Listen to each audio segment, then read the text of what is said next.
All right, last set of questions, 9, 10, and 11. So 9, all it wants to do is find the greatest common factor. So what do they have in common?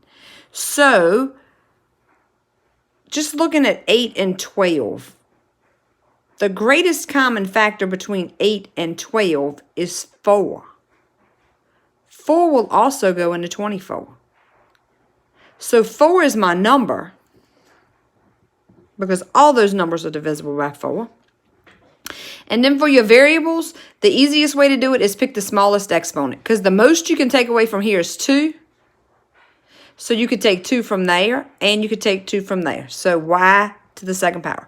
So with the variables, always choose the smallest exponent. Okay, number 10. Oh, this is a problem with no leading coefficient here. So we can go ahead and make our 2 parentheses because there's nothing in common.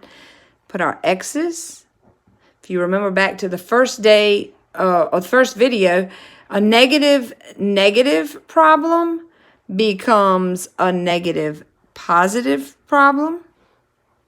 And I'm looking for 2 numbers that will multiply to give me 15, but subtract to give me 2. And they are 5 and 3.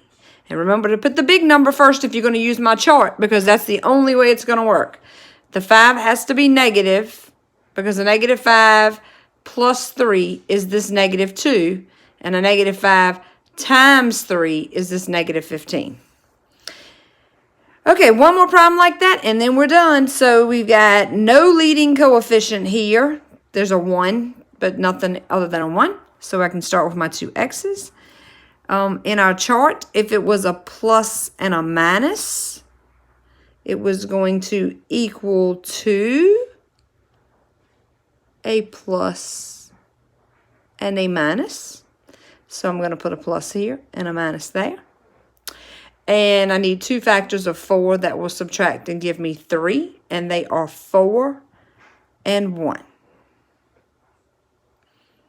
So positive 4 minus 1 is a positive 3. A positive 4 times a negative 1 is a negative 4. And so one more time, I'm going to help you out with that chart. So our options for problems are these 4 options. So whatever this sign is what I want you to put in the first parentheses. And then I'm going to say positive times a positive. I'm going to act like this whole first chart, I'm going to take something and cover this up.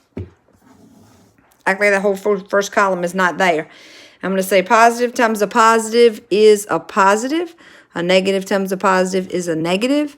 Positive times a negative is a negative. And a negative times a negative is a positive. So if you have a positive, it's going to be a positive, positive. If you have a positive, negative, it's going to be a positive, negative. If you have a negative, positive, it's going to be 2 negatives. And 2 negatives is going to be a negative, positive. Meaning if the problem was an x squared here, maybe a 5x here, and a 6 there. When you write your answer, the 2 factors of 6 that will add and give you 5 are 2 and 3. So those are just the signs that go in the middle.